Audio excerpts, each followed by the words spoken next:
I am Virginia Hare. Today is December 26th, 1985. I am Wilbur Hare, and today is the day after Christmas, Still December. 1985. Did you know I was born in Seattle? I knew. You knew that. It's Marilyn that didn't And know. when I was born, my father was in Alaska. He was working for the Union Oil Company. He sold oil, fuel oil, for shipping. And he traveled frequently to Alaska. And when I was born, he was up in Alaska. I was born in the middle of the night on a Wednesday at home on Queen Anne Hill in Seattle. But he was gone 6 weeks at a time. He'd go out on the freighters, on tank. He sold oil to the Eskimos. No, he sold oil to the shipping lines to get things back and forth to Alaska. Oh. And my mother and of course my brother was there, and my father's father, my grandfather, was there. And my grandfather sold Bibles at that time. These big family Bibles, great, big, humongous ones with the gold around the outside. Great, big ones. He wasn't a particularly religious man either, except in his later years. Your father's father. Yes, my father's father. I never did see my mother's father. He was gone. Well, he died when she was a little girl, so I didn't never really know a grandfather. I had only one grandmother, my mother's mother. My grandmother, my father's mother, died in childbirth, and he was nursed by a colored mammy in Kentucky. He was born in Campbellsville, Kentucky, and his mother died, and they always had black servants or people around in the house, and she had just had a baby, so she nursed him. And he said that's why he got diabetes, because he was raised on chocolate milk. Well, he and my mother were married in 1905 in Kansas City, and they had a son. The firstborn child didn't live, and then they went. After that, this was about 1907, they went out to Seattle. He must have had a job opportunity there. I don't know. There must have been a reason to go to Seattle. But after they got to Seattle, my brother was born. And he was not just all that well. They had a real rough time with him. And then 5.5 years later, I was born in Seattle. So my dad must have been with the Union Oil Company. He must have gone out there for the Union Oil Company. We were raised without relatives. I didn't know what it was to have a cousin or an aunt or an uncle or anything. We were absolutely alone on the West Coast as far as relatives were concerned, except for my dad's father, and he was quite elderly. And I don't know when he died, but it must have been when I was quite young, because I don't ever remember him at all. He's buried in San Antonio, I know that. Yeah, which was a surprise to us. We went to visit my cousin in San Antonio, and he took me out to the cemetery, and my grandfather was buried there. I don't know why. My father's sister, you see, was his mother, and they lived in San Antonio, and in his last years, he must have gone to San Antonio to live with her. And that's where he died, and she died there too. The two graves were there. And I remember her very well. He had 5 sisters. He was the only boy. I didn't ever have any real blood uncles. I had 9 aunts. My mother had 4 sisters, my dad had 5. I had 9 aunts and only uncles by marriage, which were pretty neat guys. That was all right. I didn't mind that. I was born in Calvert, Kansas. My father was a station agent and for the Rock Island Railroad. And we lived upstairs over the depot, and that's where I was born, in the depot. And my father died when I was 4 years old. But he moved around, station agent in these little towns out in Kansas. So then I was farmed out to my grandmother on my father's side, which was Clayton, Norcator, Kansas. And I don't know, we lived there. Grace and I were both farmed out there. She was about 2 years older than I am. And she went to work in Phillipsburg. And Harold was just a baby. Harold was just a baby. 6 weeks old. So, during that time, I guess we would go out, in the summer, we would go out to our other grandmother in Colorado, and we'd spend all summer out there. This went on for about 3 or 4 years. Of course, we had passes on the railroad, and they'd put us on the train, and we'd go to see our mother in Phillipsburg, which is about, about 100 miles away. But we were only, she must have been 6 and 7, and I was like 4 and 5, But we lived on the farm there for about, 3, 4 years, I guess, in Clayton. Well, my mother got married again in, I think, when I was 9 years old. And then is when we moved to Kansas City. Had Cecil had never been married and had no children? No, he had never been married. But he was with the railroad. Well, yeah, he was with the railroad, too. He was with the Rock Island. My mother worked for the Rock Island Railroad. Had Cecil known your father when he was? No. They hadn't known each other? He was a trainman. He was a brakeman on the Rock Island.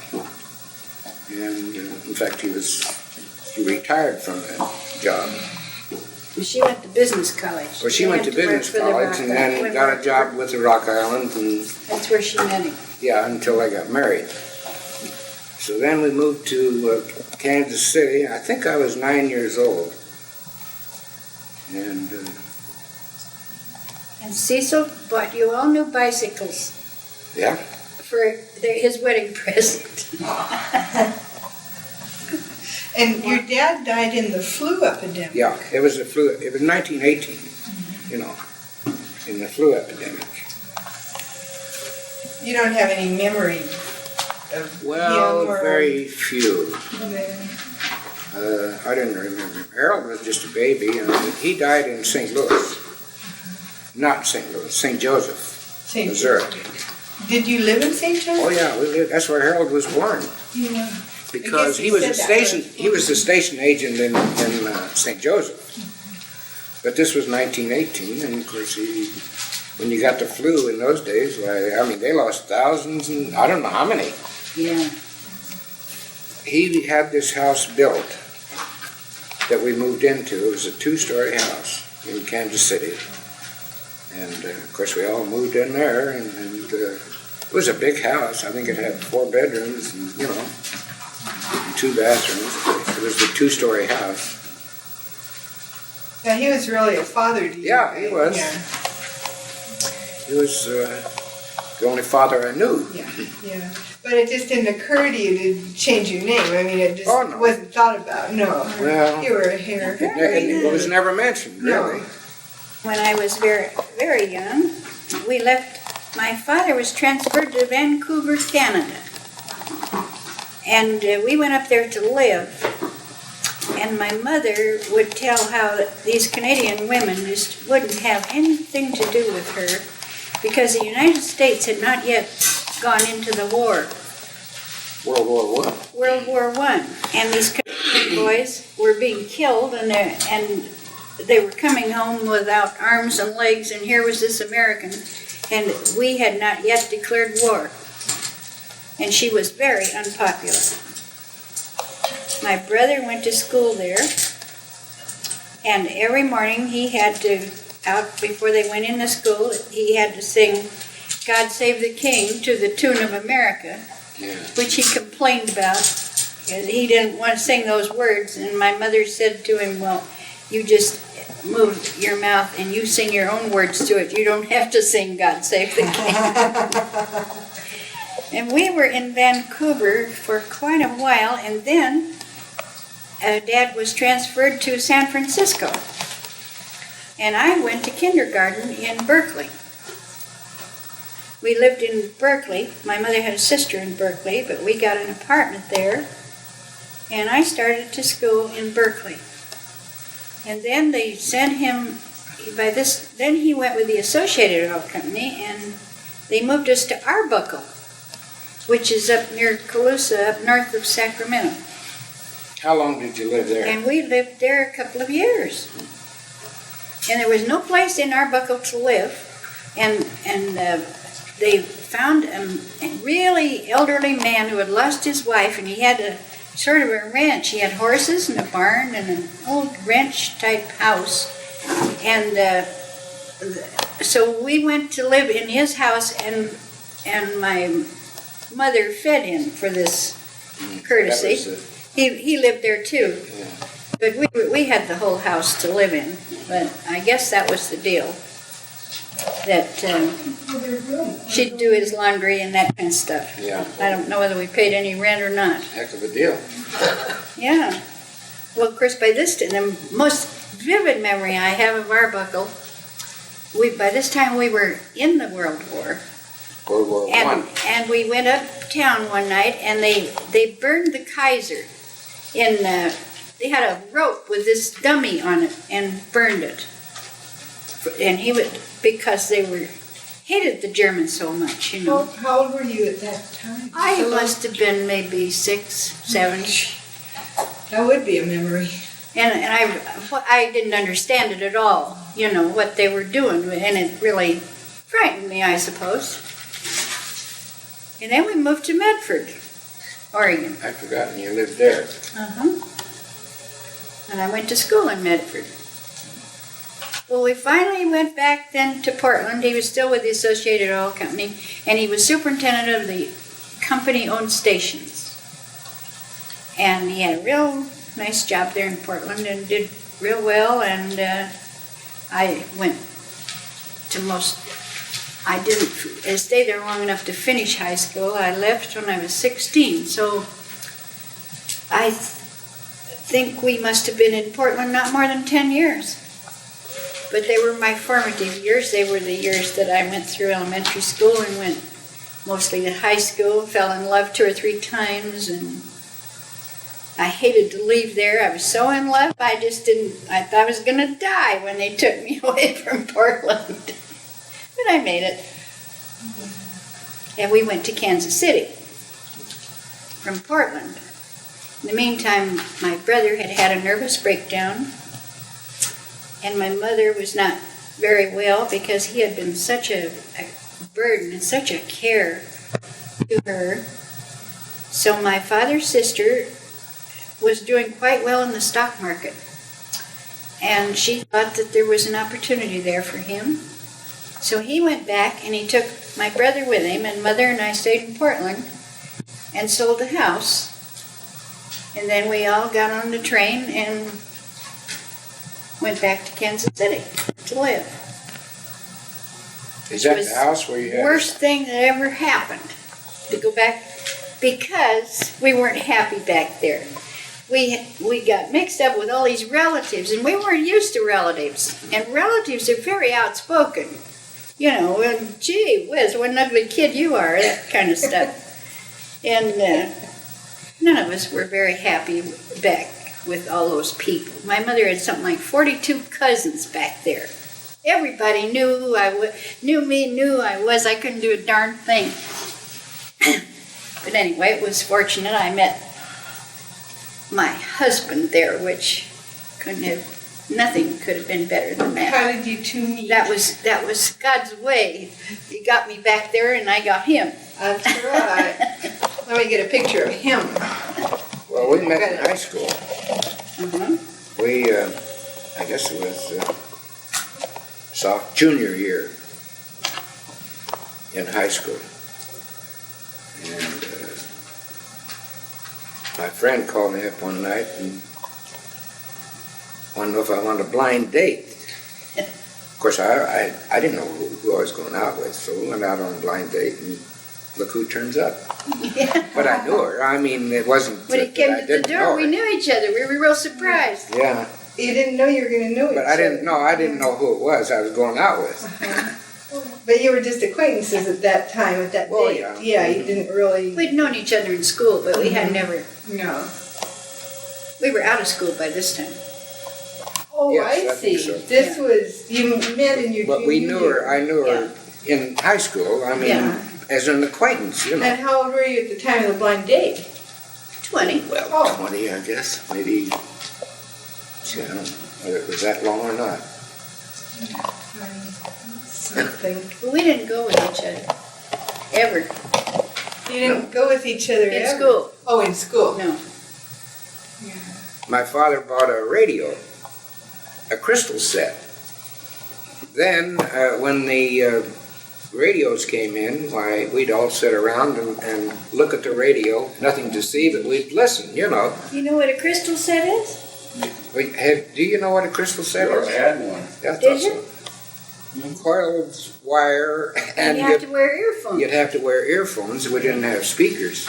But in a few years, they came out with the regular radio sets where you could tune them on. You get a lot of squawking, and if you got 50 miles away on the radio, you'd really brag about it. I mean, that was something. It was quite a deal. But we'd sit around and listen to the Wilbur, McGee, and Molly, and I don't know what all, Two Black Crows. The Black Crows, I was kind of that. Which was Amos and Andy later, you know. And but- the National Convention, where Al Smith and Hoover Oh yeah, ran against one another. but no, we didn't have a car when I was growing up. My stepfather wouldn't get a car. He was afraid of us kids. So Afraid you'd we'd get go it. everywhere on a streetcar. And it wasn't until after we were all gone that he bought a car. Interesting. So, but the streetcar was, I don't know, maybe 7, 8 blocks away, which we'd have to walk to all the time to go And it anywhere. snowed in the winter. You had Oh, to yeah, walk through the sure. snow to get to the streetcar. Imagine that. But life was very simple. And wasn't nearly as complicated as today. I know at school, when I was going to high school, I'd always work at I'd work at the grocery store. I worked for Safeway. In fact, I worked there when we were married. On Ron's birth certificate, it said that you were a grocer man. I had an odd term, but it said you worked in a grocery store, but grocer man, I think it said on the birth I certificate. didn't know that was on there. Well, I was that was in San Francisco, and I was working for. He managed a. I managed the store there. What's a little storage? Well, Yeah. it was J.C. Moore Company, and he had 3 stores. The one I managed was on 24th Street. And I was there for, 8 years, I guess, and I quit. Right after he was born, went to work, took a job selling beer for the Slits Brewery. But I'd have to call on these bars and places like that, and I couldn't stand the smell of it in the morning. So I quit and went back to the grocery store. I lasted about a month, so I guess I wasn't a very good beer salesman. But anyway, he wanted me to come back, and I stayed for another year, I think, at the grocery store. And then I got a job at White King Soap Company. And I was with him for 5 years, I guess, until, I was transferred to Reno. And in that job, I I had the grocery business and the industrial business, which was laundries and cleaners and Air Force Base and whatever, because I had the whole state of Nevada and part of Oregon and part of Utah. I was home 2 weeks and gone 4. Gosh. Really, it was a lot of driving, a lot of traveling. We have a first grade picture of Ron from Reno, I think. Is that right? First grade. We lived in Reno for a year. Yeah. Couldn't keep him in school. And now they got a picture of you. I had to be there that day. What do you mean you So couldn't keep him in bad. school? What, he kept running away from school? Yeah, he didn't want to go to school. I'd send him to school and he'd come back. Then I'd send him again and he'd come back again, and then I'd have to take him. In Reno? In Reno. I threatened him with everything. There was no reason in the world for him not to stay in school. Well, I never did figure it out. Do you remember that, Ron? Nope. And we had snow. We had so much snow. And one morning my neighbor called, and she said, "I don't think you know it, but Ronnie's sitting out on the front porch in the snow." He was afraid to come in the house because he had come back from school. He didn't go. And I never figured that out. You were only in the 2nd grade. And Marilyn was in kindergarten in Reno. So anyway, you were in Reno a year with 3 states or Yeah. something like that. I got a call I was in Winnemucca, Nevada, and I got a call one night, and he said, my boss said, "Well, how would you like to move to Fresno?" No, first he said Bakersfield, and I said, "No, I don't want to go to Bakersfield." But then he had this job in Fresno, which was the industrial, which is laundries, cleaners, and industrial products, which I was interested in, and so I was here in Fresno for 3 years? Oh, the first time. The first time. That was during the war. They sent us here. No, I don't think we were here that long. No, A year, maybe. maybe a year, and then we went back to Berkeley. We moved back to Berkeley, and Well, you were filling vacancies for the men who were going into the service. yeah, That's what I wasn't we were in the moving service. so on. We moved 6 times in 3 years at that time. well, they knew where I was. I wasn't going to go down and say, "Here I am," That's right. and with 2 kids, you know. Yeah. Oh, I guess we had 3 then too. No, we didn't. No, Kathy wasn't born. I was here the 2nd time in Fresno, and Mr. Hildebrand called me up one day and wanted to talk to me, and He was one of your clients, right? Or, I mean, he was No. a competitor. He was a competitor. See, I was in competition with Hildebrand. Oh, I thought you were bringing him soap or No. something. No. He was trying to start this business, and he had a kind of a shirt tail business that didn't amount to very much, and he wanted somebody in with him, which I decided, well, what can I can always quit and do something else if it didn't work out, you know. So it was a partnership deal,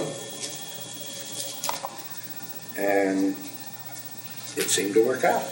Sure did. It was tough going. It was.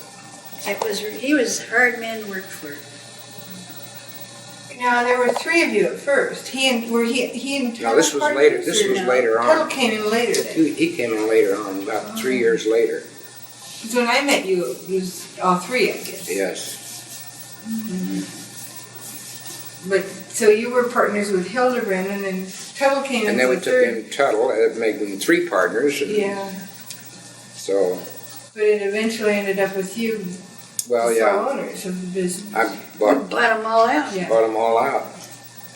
Well, in the meantime, the business had grown to the place where we were doing pretty good, and so that's the way it was. I was there the day that we were visiting you. The day you hadn't said anything to us about the fact that it We was in kept the it works. very quiet. Yeah. But all of a sudden, Mother, she's dancing down the hall saying, we sold the business. We are going to retire. I'll never forget the look on their faces.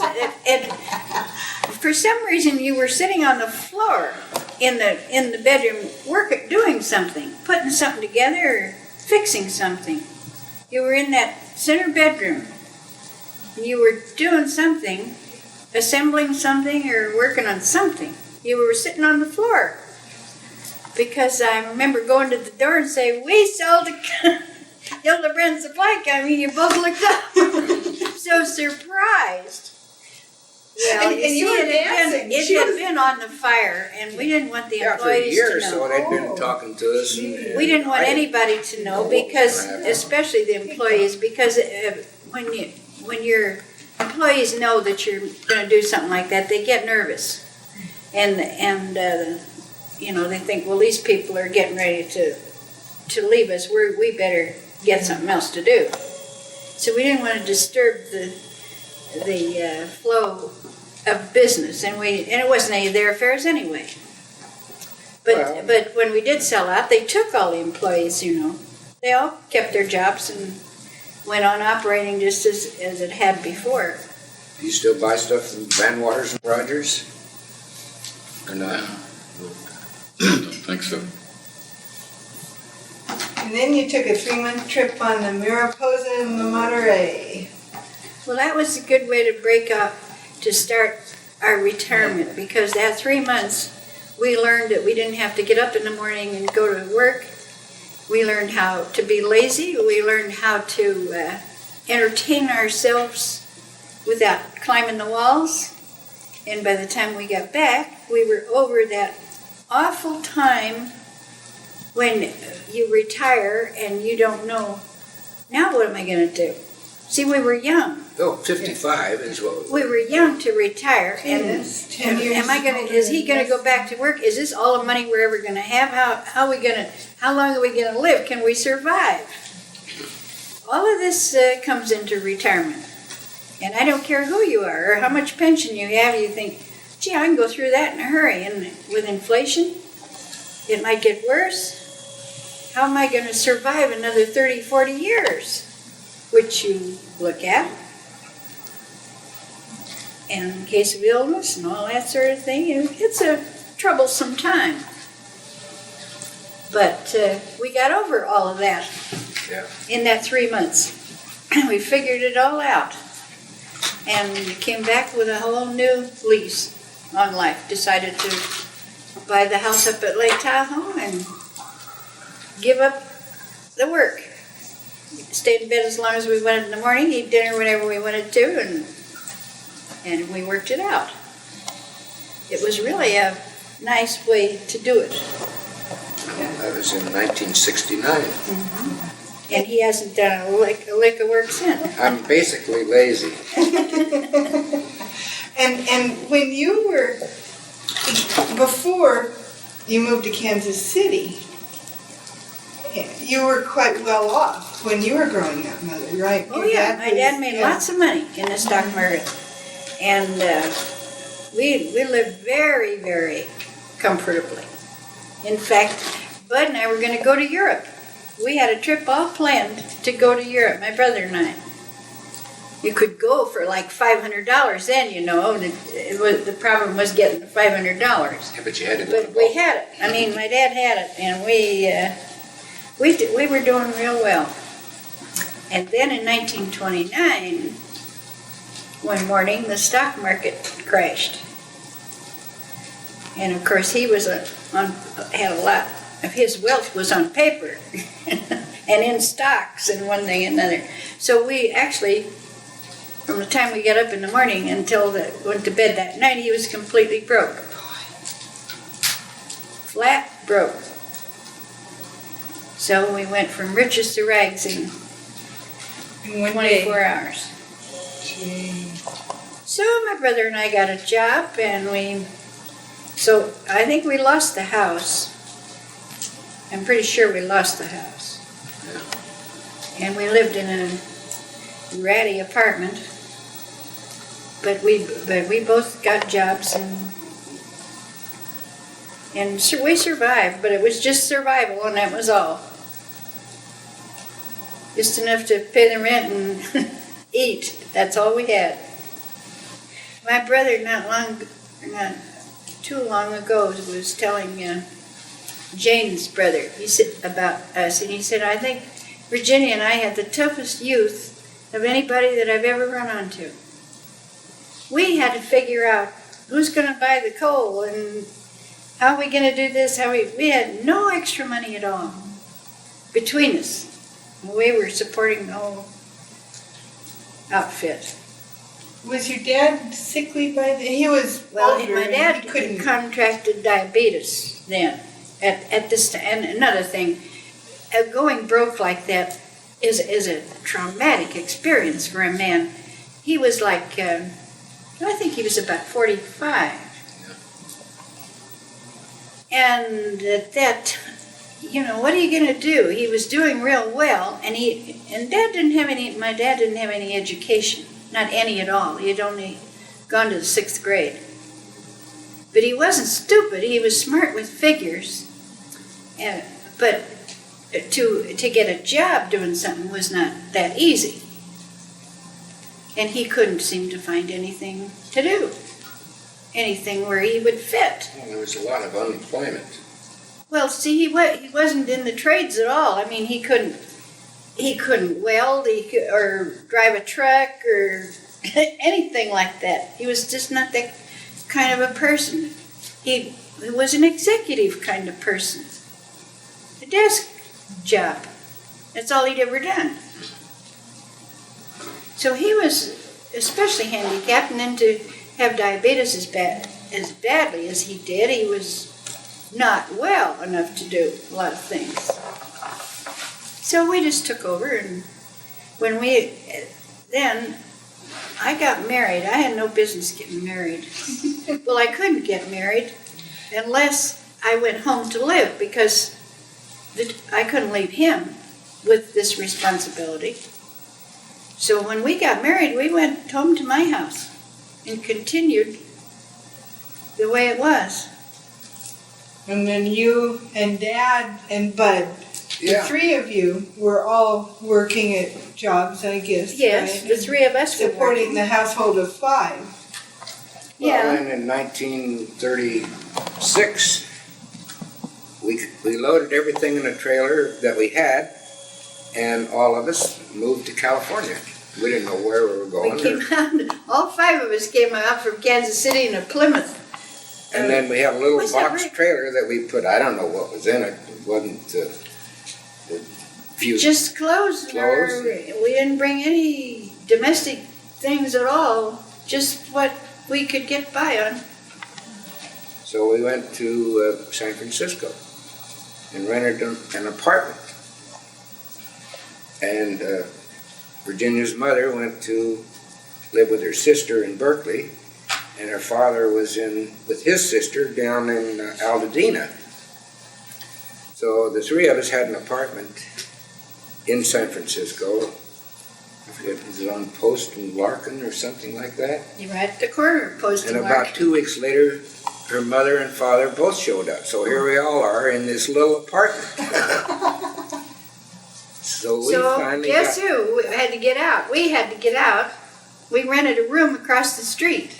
Yeah, over. And it was over a firehouse. And we said all we needed was a brass pole. We could go down the stairs. We had to walk up a flight of stairs. But the way it worked out, my mother did all the cooking. Bill was working in Oakland. And I was working. Yeah. And my brother was working.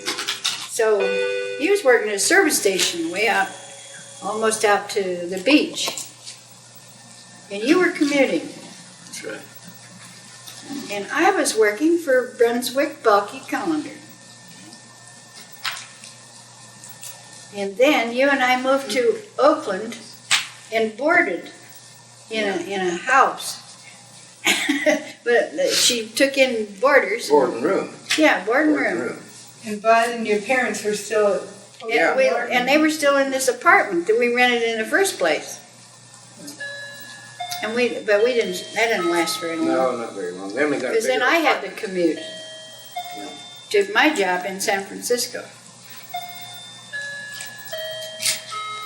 You lived a lot I'll of tell you, this places. wedding, our life hasn't been dull. It hasn't. There's never been a dull minute in the things that we have done.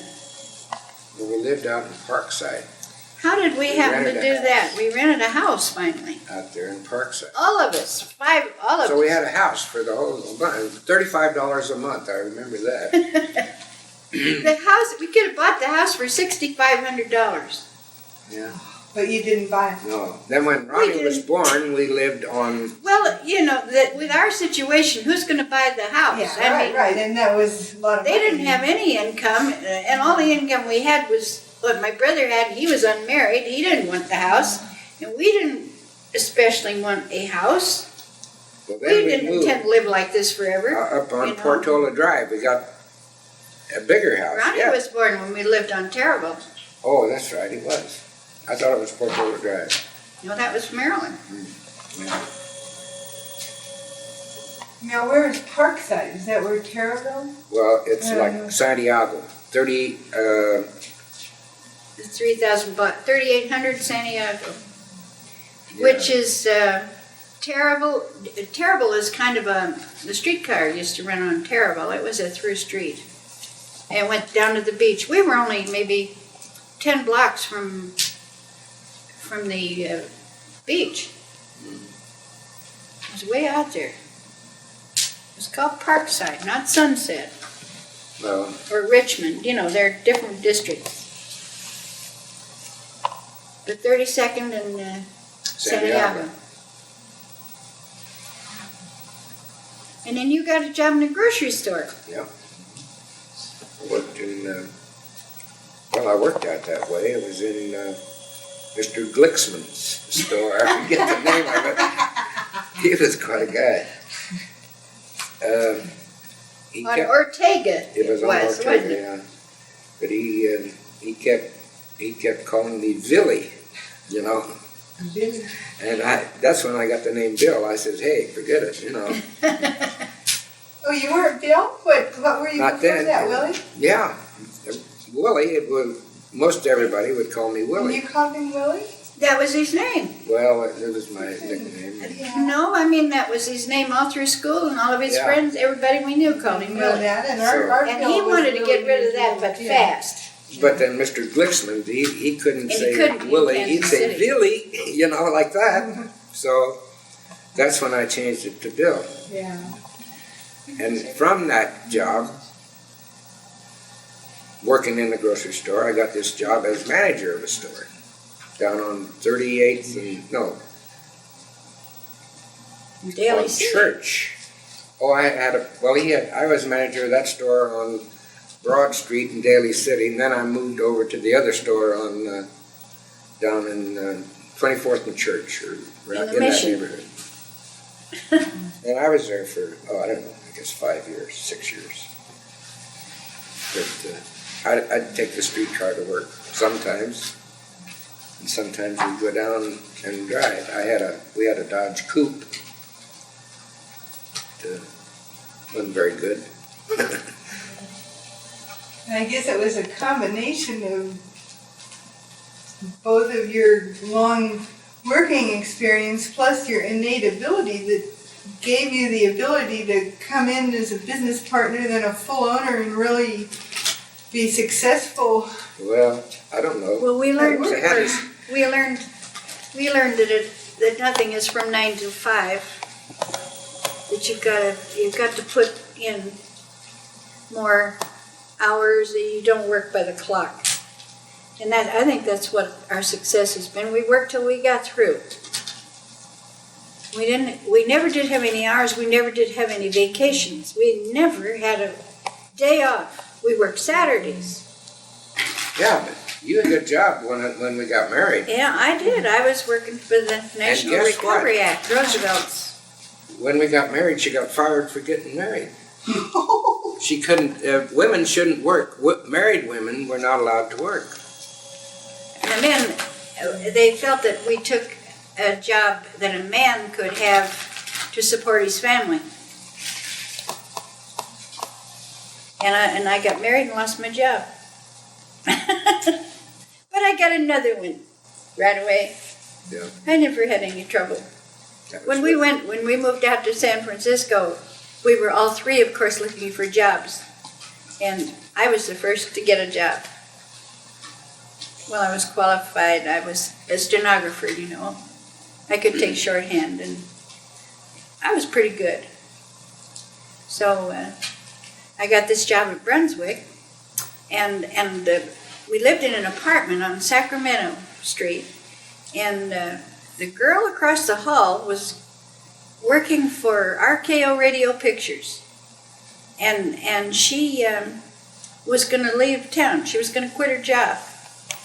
And so I immediately latched onto that and went over to see these people and got her job. So I was with RKO Radio for, until Time Ronnie was born. That's when I left. It was when you were born. Had a good job, too. Oh, that was a fantastic job. We distributed the pictures, you know. Walt Disney were our cartoons.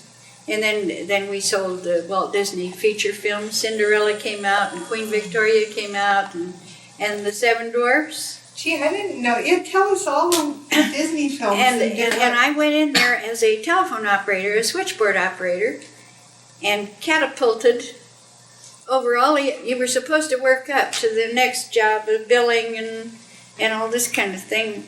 And I catapulted straight into the legal department.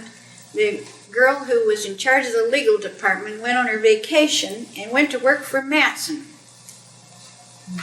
and didn't come back.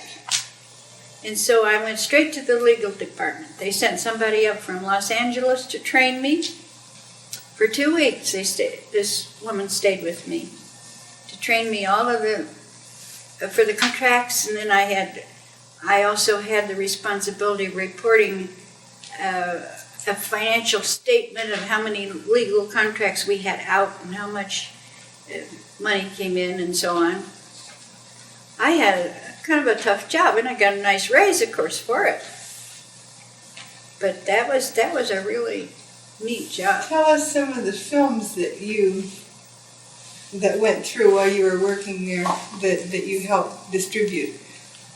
Well, Queen Victoria and the Seven Dwarfs.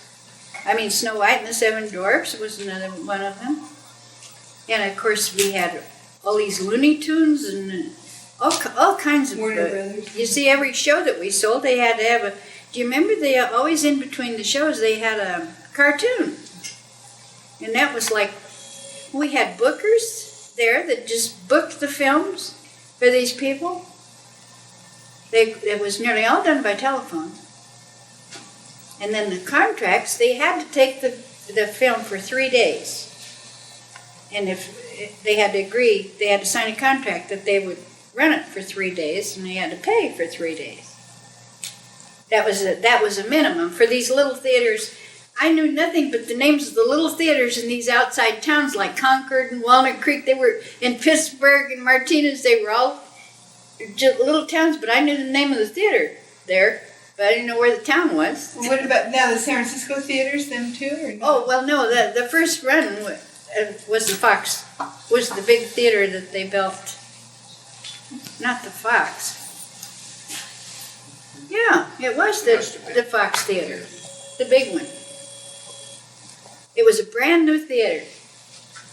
And one time they brought, maybe you don't remember this, but there was a young man that was in an iron lung for years and years. He lived in the iron lung. And they brought him in one day to see a show into the office. We had to go to the show about 3 days a week. We had to see these shows. Well, that's nice. It was part of our job to see the show. Oh, interesting. How can you sell something that you don't see? Yeah. But all of the employees had to attend these showings. And I think they showed them twice so that we weren't all in there at the same time.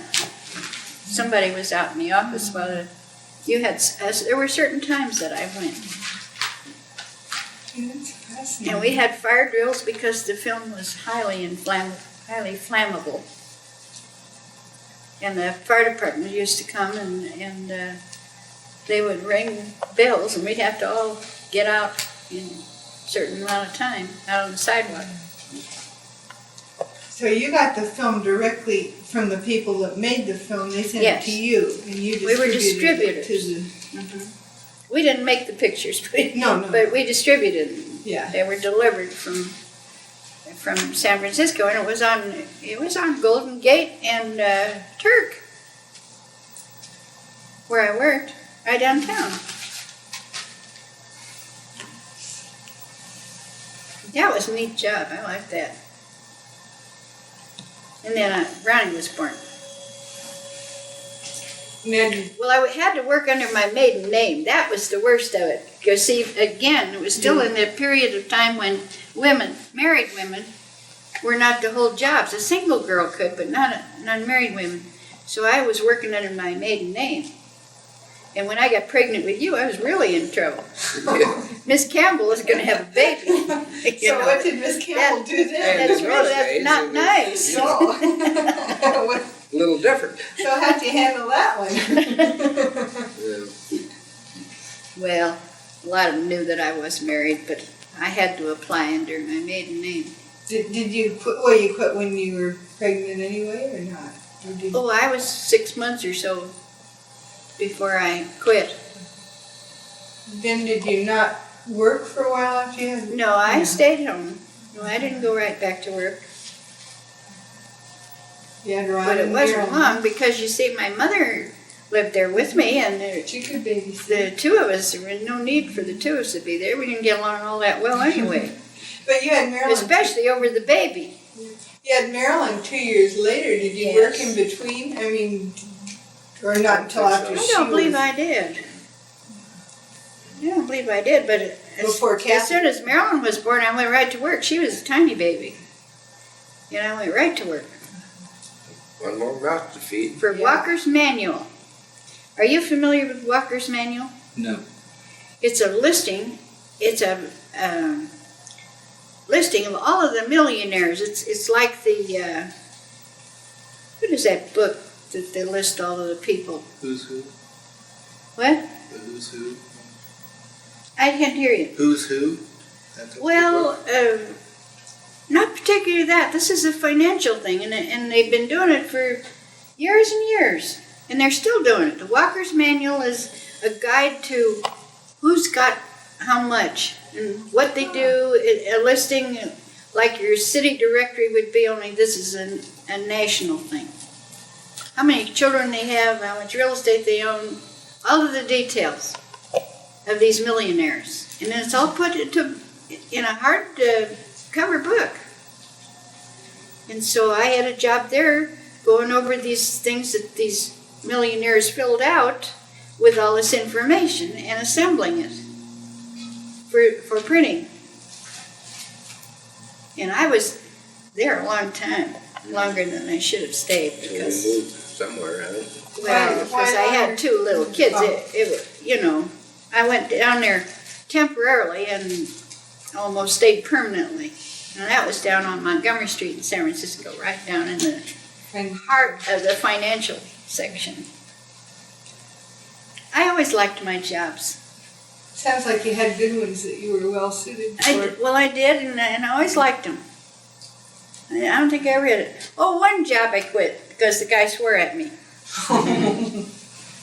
And that was in San Francisco when we first went there, and it was a retail store on Market, a clothing store, and it was run by an extremely repulsive Jewish character, and nobody ever did anything right. You know, he was one that just shouted at everybody, and nobody did anything right. And I got into that, but I soon got out. I didn't last because I couldn't put up with that. I was not that poor. So that's the story of our life. Yeah. Oh, well, I'll say that. Like So here we are, Did you get the clean Here we are. sitting around on 50 Christmas years Day. Yeah. Well, one of the things that impressed that I will never forget, Bill had never been west of Kansas City. He had never been out to the West Coast, and when we drove across with this trailer in this Plymouth, we wound up in Oceanside, California, and it was at night, and we stayed all night, and we got a cottage, kind of a cottage thing right on the beach, and he had never seen the ocean, and we went down and walked on the sand, and you know he was scared to death of that tide, just scared to death of that ocean. You want to get near it? No, it was, I don't know what he was expecting, but that really frightened him. And I couldn't believe anybody had never seen the ocean. I was raised out here, you know, with the ocean was part of my life. And the mountains, he thought the mountains were awful high, you know, that we had out here. But he had to get used to that. And then one Sunday we bought a crab that they cooked. They used to cook the crabs alongside the road in a big kettle with boiling water, and then they'd sell them. Rangers wrap them up in newspaper. And I wanted to have one, and so we stopped and bought one. I think it was a quarter. Pretty sure it was 25 cents. And we put it in the back, and pretty soon he stopped and he said, "I want to look at that." And we got it out, and he unwrapped it. He'd never seen a crab before. So coming really out here to the West with someone who didn't have any idea what it was all about out here was an experience. Well, I know. Can you remember at the ocean? What was it you were afraid of? The tide was pulling you out, you know. The you could feel undertow. it. Oh, You stand in the tide. I thought you meant you were walking on the beach. No, No, in the We tide. stepped in it, and he could feel that. I don't like that either. Well, I mean, it just feels like it's going to pull you And it right on can. out if you're Right out here, there. my Of course, mother I didn't know anything about it. Well, it Not isn't having- that strong. But when his cousin came out last year, she was just enthralled with that ocean. We went over to Carmel, took him over to Carmel, and then we went all the way down Highway 1 so she could see the ocean all the way. It just was a thrilling. They were from Dallas, Texas. Just a thrilling thing to see the ocean. To me, after you've seen one, you've seen them all. You've seen a lot of oceans. Water is not something that I'm real thrilled over. But we've been in about every ocean they have, haven't we, I Dad? think so. Done a lot of We've traveling. been in some we never heard of. In the last, 18 years, 17 years? Practically around the Sure world, I have. guess, a couple times. But it's been fun.